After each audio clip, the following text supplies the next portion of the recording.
Good afternoon student, welcome to TSN school class 7। Subject है आपका हिंदी वसंत। पाठ्य पुस्तक में आज हम पाठ 16 बोर और बरखा पाठ का अध्ययन करेंगे।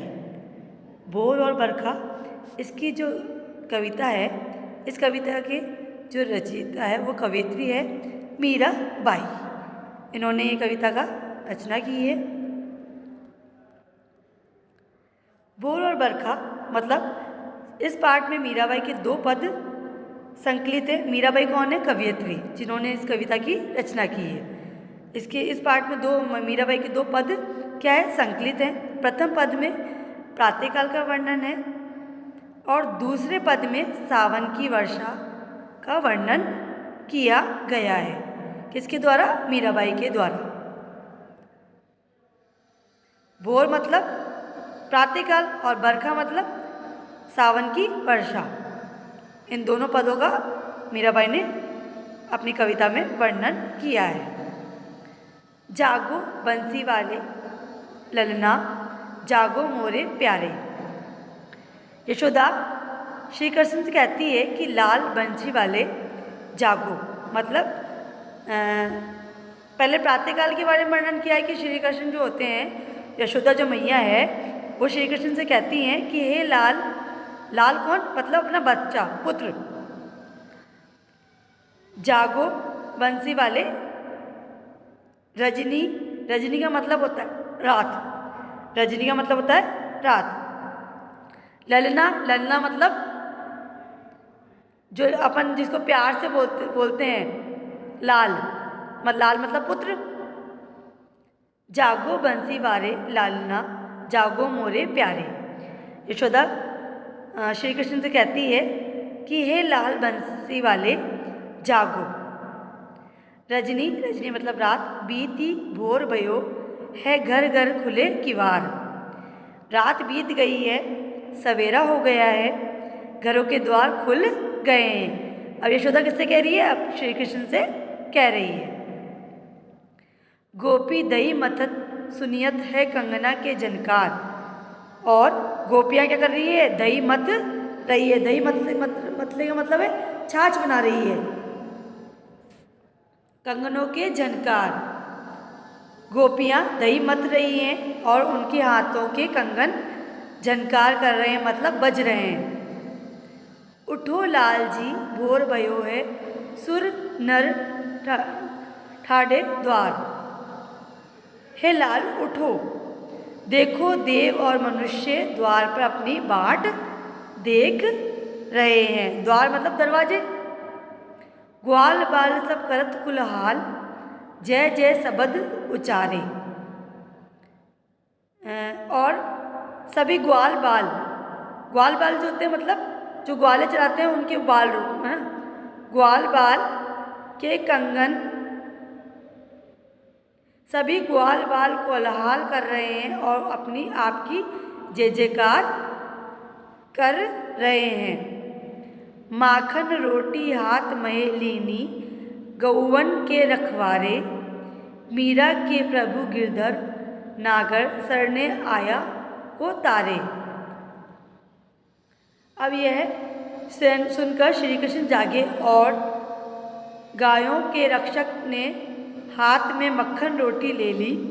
मीरा कहती है कि उनके प्रभु गिरधर बड़े चतुर हैं, वे शरण में आने वाले का अवश्य ही संसार से उद्धार कर देते हैं। तो ये थी भोर वाला पद, जिसमें प्रातःकाल का जो श्री कृष्ण के बारे में वर्णन किया गया है वो बताया गया है। दूसरा पद है जिसमें बरखा मतलब जो सावन की वर्षा का वर्णन किया गया है। किसके द्वारा? मीराबाई के द्वारा। बरसे बदरिया सावन की, मतलब मीरा कहती है कि सावन की बदली बरस रही है।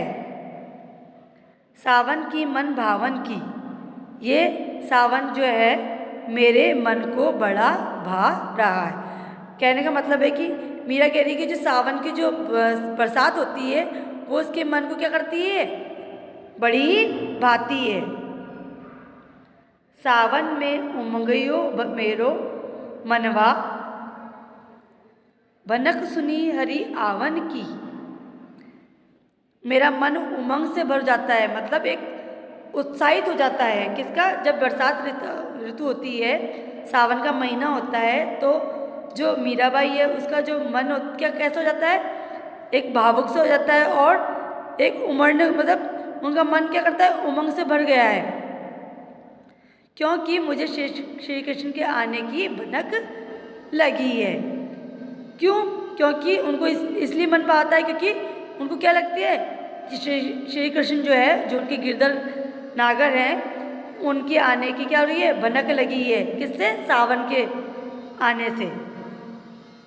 उमड़ घुमड़ चौदीस से आया, दामिन दम के जर लावन की। ये बादल जो चारों दिशाओं से उमड़ घुमड़ कर छा गए हैं, बिजली की चमक झड़ी लगने की सूचना दे रहे हैं। जब उमड़ते घुमड़ते हैं बादल और जब बिजली कड़कती है तो क्या होती है? बरसात होती है। नन्ही नन्ही बूंदन मेहा बरसे, शीतल पवन सुहावन की। जो नन्ही नन्ही, अब क्या होती है? नन्ही नन्ही जो बूंदें होती हैं, किसकी? बरसात ऋतु, बादल से बरसने लगे हैं और सुहानी शीतल पवन जल रही है। मतलब कहने का मतलब यह है कि जब नन्ही नन्ही बूंदें, जब बरसात की जब नन्ही नन्ही बूंदें होती है तो क्या करते हैं? वो बड़े सुहाने लगते हैं। और शीतल पवन चल रही है, मतलब शीतल पवन का मतलब है ठंडी ठंडी हवा जब चलती है तो कितने सुहाने लगते हैं, कितना सुंदर अपन को लगता है, कितना आनंद आता है अपन को। मीरा के प्रभु गिरधर नागर, आनंद मंगल गावन की। मीरा कहती है कि मेरे प्रभु गिरधर नागर मेरे मन में आनंद से मंगल गीत गाने की इच्छा हो रही है। तो इसमें उसको क्या लगता है मीरा को कि अब सावन का महीना है तो श्री कृष्ण भगवान जो उसके नागर हैं गिरधर, वो भी उनके आने की क्या लग जाती है? भनक लग जाती है। किसको? मीराबाई को। तो उसने दो पद संकलित किए, एक तो बोर मतलब प्रातः काल के वर्णन में श्री कृष्ण के प्रातः काल कैसे उनकी यशोदा जो उनकी माँ है वो किस प्रकार से उनको जगाती है कि रात बीत गई, अब तुम सवेरा हो जाओ। सबके घर के कुआर खुल गए हैं, गोपियाँ दही मथ रही हैं, कंगनों के झनकार से पता चल रहा है।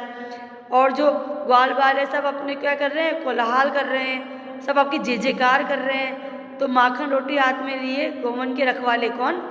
जो अपने श्री कृष्ण है, वो सबकी क्या करते हैं?